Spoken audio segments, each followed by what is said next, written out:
Treasurer Jim Chalmers has arrived in Washington D.C. to meet top economic leaders ahead of delivering his budget on October 25. He spoke just a short time ago.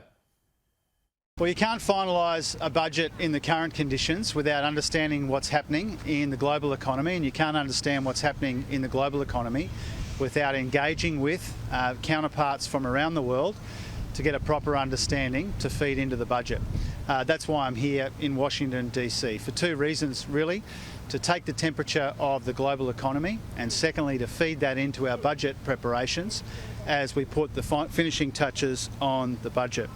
While I'm here, I'll be meeting with my counterparts from the G20, but particularly the economic ministers from the US, the UK, Canada, Korea and India, as well as the head of the IMF, the head of the World Bank, a number of private investment banks, Mark Carney, a member of the President's Council of Economic Advisors.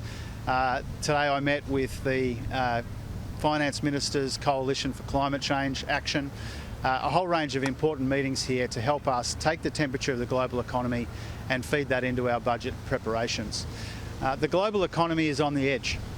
The global economy is on the edge once again for the third time in a decade and a half. This time, the risk is that skyrocketing inflation brought about by the war in Ukraine and other factors has necessitated a blunt and brutal reaction from the central banks, which risks a hard landing in a number of the economies around the world. The International Monetary Fund has issued, I think, a very sober warning that something like a third of the global economy is either in recession or risks going into recession. This is the backdrop for the first budget of the Albanese government, which I will hand down in less than 2 weeks' time. Now, the best way to build buffers against this global turbulence is a responsible budget.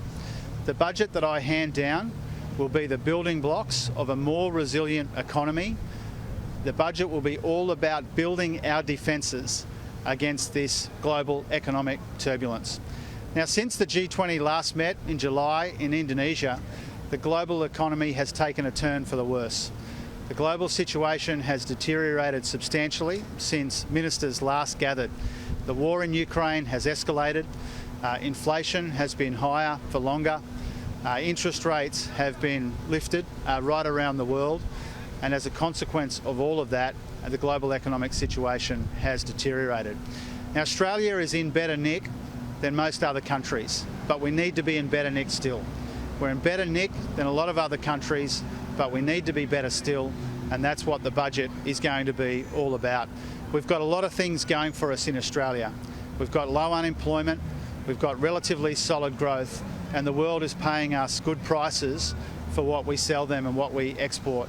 But we can't be complacent about this. We won't be immune from another global downturn. We won't be immune from a substantial deterioration in global economic conditions. It's why it's so important I'm here engaging with my colleagues, taking the temperature of the global economy so that we can feed that into the budget as we put the finishing touches on what I'll hand down in less than a fortnight's time. Over to you. To what extent do you think the Fed is tightening monetary policy too quickly? Is that something that you'll be discussing with Jerome Powell when you speak to him? I'll have an opportunity when I speak with the Governor of the US Federal Reserve to talk about what has been a substantial tightening of monetary policy here in the United States, but not just in the United States. What we're seeing right now is the sharpest synchronised tightening of monetary policy in the modern era, and that's having obvious consequences for economies right around the world. And what happens here in the US when it comes to interest rates has consequences for us as well. We've talked before in Australia about the wider the gap between US interest rates and Australian interest rates, the more pressure there is on our own currency, which has consequences for inflation at home. So the decisions taken here by the US Federal Reserve, the decisions taken by central bank governors right around the world will have an impact on our own economy. The risk here is a hard landing brought about by the blunt and brutal application of tighter monetary policy, and that is a central part of the conversation that I'll be having with my colleagues from around the world.